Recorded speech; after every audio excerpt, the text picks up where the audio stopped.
प्रणाम, जय गुरुदेव।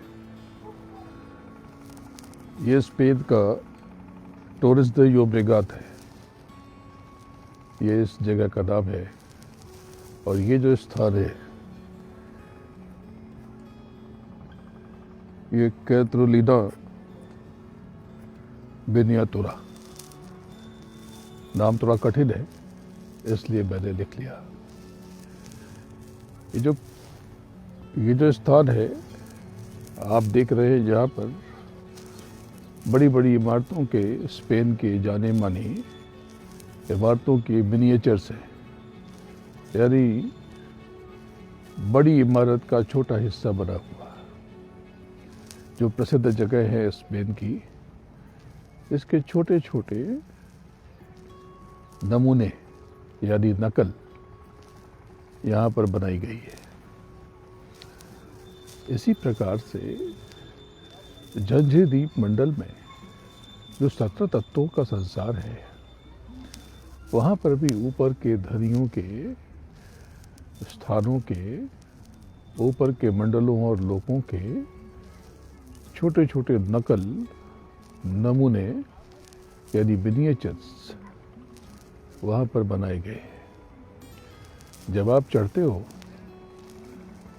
शब्द की डोर को थाम करके, बिलोनी गांठ खोल करके, जड़ चेतन की जो गांठ लगी हुई उसको खोल करके जब आप ऊपर बढ़ते हो और चढ़ते हो, तब आप पाते हो कि ऊपर जो नाम का दान दिया गया, जो आपको दान मिला नाम का, शब्द का, नाद का, प्रभु की प्राप्ति का जो रास्ता मिला, मिलती जुलती धुनें वहां पर आपको सुनाई पड़ रही हैं। तो आप ये मत समझ लेना कि आपका लोक और आपका धाम आ गया। ये मिलती जुलती जगह और स्थान आपको दिखाई पड़ रहे, इसका अर्थ ये नहीं है कि ये ऊपर के धनियों का मकाम है। ये तो केवल नकल है, महज नमूना, जैसे यहाँ पर नमूना बना हुआ। तो आप पहचानोगे कैसे? पहचान बड़ी सरल है। तो आप सदगुरु की तलाश करो, अंतर में गुरु को प्रणाम करो, गुरु आपको सब बता देगा। और इसके आगे इसका काम आप बस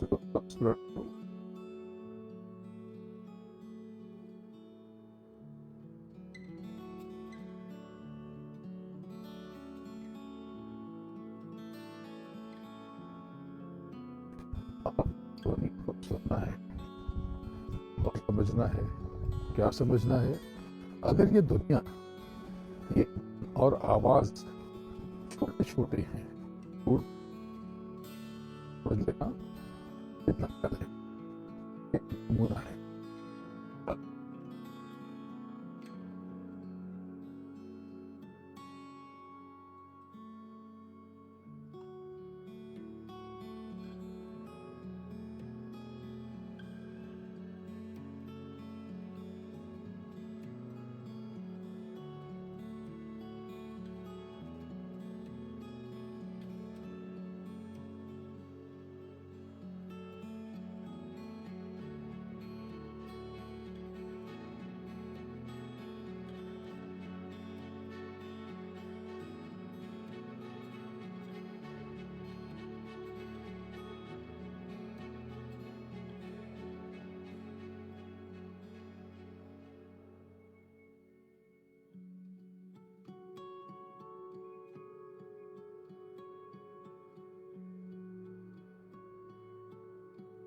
होता नहीं, और जैसे ही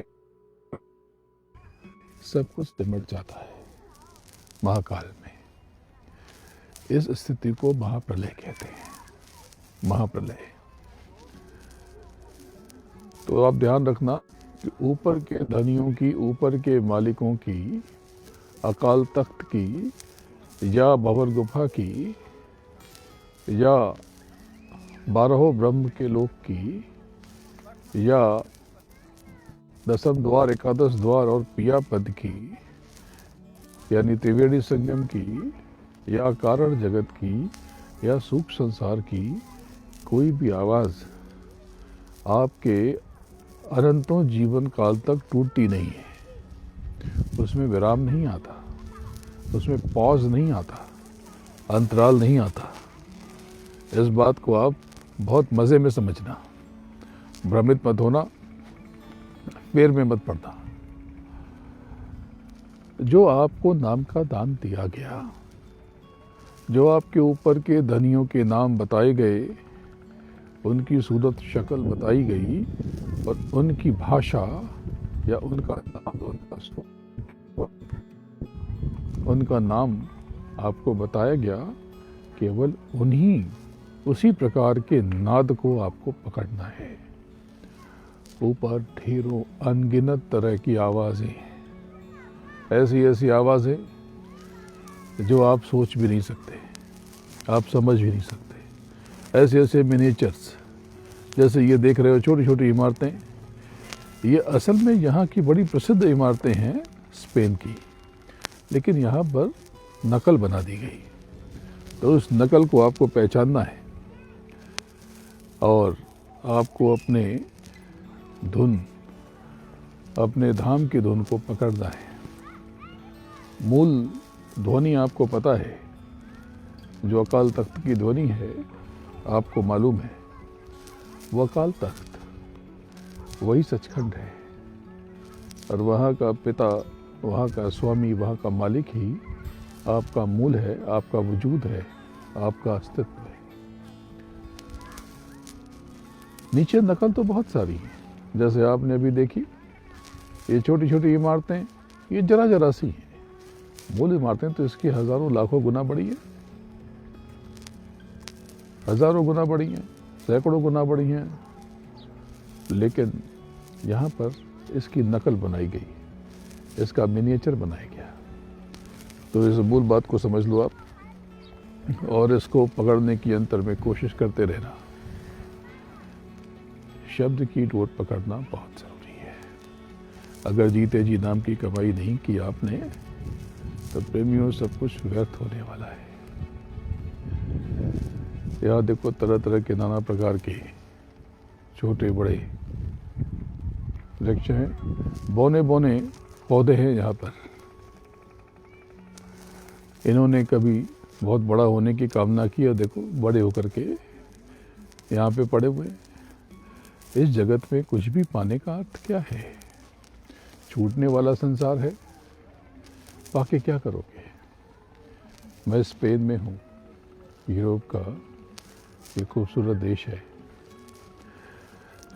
लेकिन इस स्पेन में अगर मैं अपनी सुविधा की वस्तु जुटा लूँ, यहाँ पे गाड़ी खरीद लूँ, यहाँ पर गलीचे बिछा लूँ, यहाँ पे इमारत खरीद लूँ, लाभ क्या है? क्योंकि यहाँ पर मैं बहुत रहा तो जो वीज़ा मिलता है हम सबको वो केवल 3 महीने। 3 महीने से ऊपर हम यहाँ रह नहीं सकते,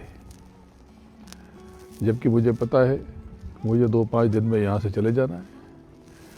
फिर भी जानते बूझते हुए भी मैं यहाँ पर छूटने वाली चीज़ों को जमा कर लूँ, ये तो बहुत गलत विचार हुआ ना, ये तो बहुत अधपका विचार हुआ। ये सोच तो हमें कहीं का न छोड़ेगी, क्योंकि इस सोच ने हमें यहाँ फंसा दिया और हम फंस गए। ये जो गाड़ी दिख रही है आपको, ये मुश्किल से 1 फीट की, लेकिन ये पूरे बगीचे में ऐसी ढेरों गाड़ियाँ घूम रही। ये सब नकल है, ये जगत पूरा का पूरा नकल है। ये जगत, यहाँ पर माया की छाया है, माया भी नहीं है। माया तो ऊपर के मंडल में, कारण जगत में है, कारण जगत में। यहाँ पर माया नहीं है, यहाँ पर माया की छाया है। इस संसार में तो केवल अविद्या माया का राज है। अविद्या माया, इन्हीं को जगदम्बा कहते हैं। इन्हीं को माता रानी कहते हैं, शक्ति कहते हैं। यही अर्ध चेतना है ईश्वर की, और यही जगत जननी है। देवी देवता इन्हीं की पूजा और उपासना करते हैं। ब्रह्मा विष्णु महेश तक को अपने पिता यानी काल पुरुष अर्थात ईश्वर का पता नहीं। अब आप समझो कि जो जो ज्योत में बैठे, ज्योत निरंजन, ईश्वर, काल पुरुष, ये कब ईश्वर है और कब काल है? ईश्वर के लोक में जितनी भी शक्तियां हैं, जितनी भी सुरतें हैं, जितनी भी आत्माएं हैं, ये सब ईश्वर हैं। ये सब ईश्वर है यानी सब काल हैं। जब वो जगत की व्यवस्था को देख रहे हैं तो वो समय पुरुष हैं, काल पुरुष हैं, और वो स्वयं देख नहीं रहे, उनकी शक्तियां देख रही हैं, उनकी व्यवस्था देख रही है। ईश्वर तो सती के घेरे में है, सहस दल कवल के उच्च शिखर पर बैठे हुए हैं। सहस दल कवल के उच्च शिखर पर वो ज्योत निरंजन, वो अलख निरंजन, वहाँ पर वो विराजमान है, और वहाँ पर वो अपने प्रभु की, अपने मालिक की उपासना और आराधना कर रहे हैं। अगर आप ऊपर की तरफ बढ़ते हो तब ये आपके लिए अलख निरंजन हो जाते हैं, ज्योत निरंजन हो जाते हैं, आपके लिए धनी हो जाते हैं। और जब आप जगत की तरफ जुड़े होते हो तब ये काल पुरुष बन जाते हैं, तब ये काल बन जाते हैं, ये समय पुरुष बन जाते हैं। इसीलिए संतों ने आपको जब नाम का दान दिया तो पहला नाम इनका बताया, लेकिन इनका नाम तभी फलीभूत होता है जब आप राधा बनकर अपने स्वामी की तलाश करो, अपने स्वामी का चिंतन करो, मनन करो, और उनका अंतर में चेतन से उस महाचेतन का पूजन करो। अन्यथा ये काल पुरुष का देश है और ये काल बन जाएंगे, और काल बन करके आपको यहाँ पर मटिया मेट कर देंगे और यहाँ पर खाक बना देंगे और इस खाक में मिला देंगे। लेकिन जब आप गुरुमुखी होकर के नाम की कमाई करने लगते हो, तब आप ऊपर जब चढ़ने लगते हो, तब ये समय पुरुष, ये अलख निरंजन, ये ज्योत निरंजन, ये आपकी गुरु के सदृश मदद करते हैं, सहायता करते हैं। यानी जब आप स्वयं को संसार से जोड़ते हो, जगत से जाते हो, तब आप बार बार टूटते हो, कटते हो, बढ़ते हो आप जगत के लिए। तो ये जगत की जिम्मेदारियां हैं, किसके भरोसे छोड़? ये संसार की जिम्मेदारियां हैं, इसका तो निर्वहन करना पड़ेगा। अजब गजब बात है, इसका निर्वहन तो अपने आप होगा। इसका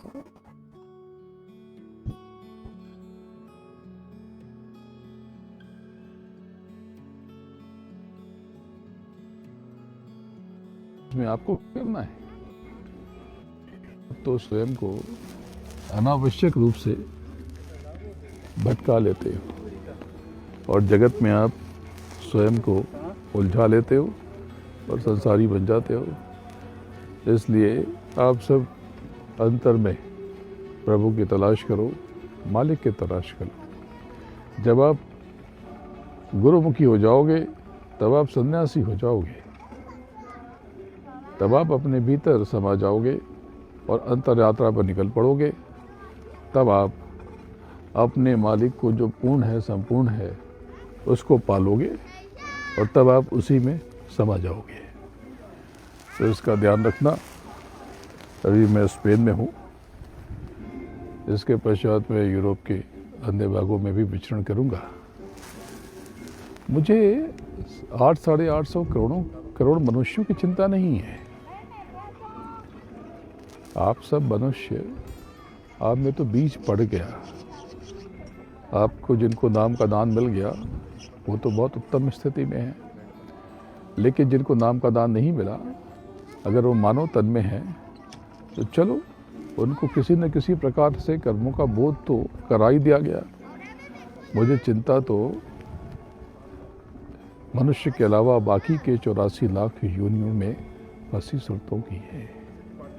आप सोचो इनके लिए बाहर निकलना कितना विषम है, कितना कठिन है। जब आप न निकल पाए, आप प्रभु को न पा सके, आपको मालिक का बोध नहीं हुआ, तो इन बेचारी सुरतों का क्या होगा। ये जो घास है, ये जो वृक्ष है, पेड़ हैं, छोटे छोटे बड़े बड़े, ये जो पहाड़ है, चारों तरफ आत्मा ही आत्माएं, सुरतें ही सुरतें। इसके अलावा भी जाने कितने तरह की योनियों में ये संसारी, ये जीव, ये सुरतें फंसी हुई।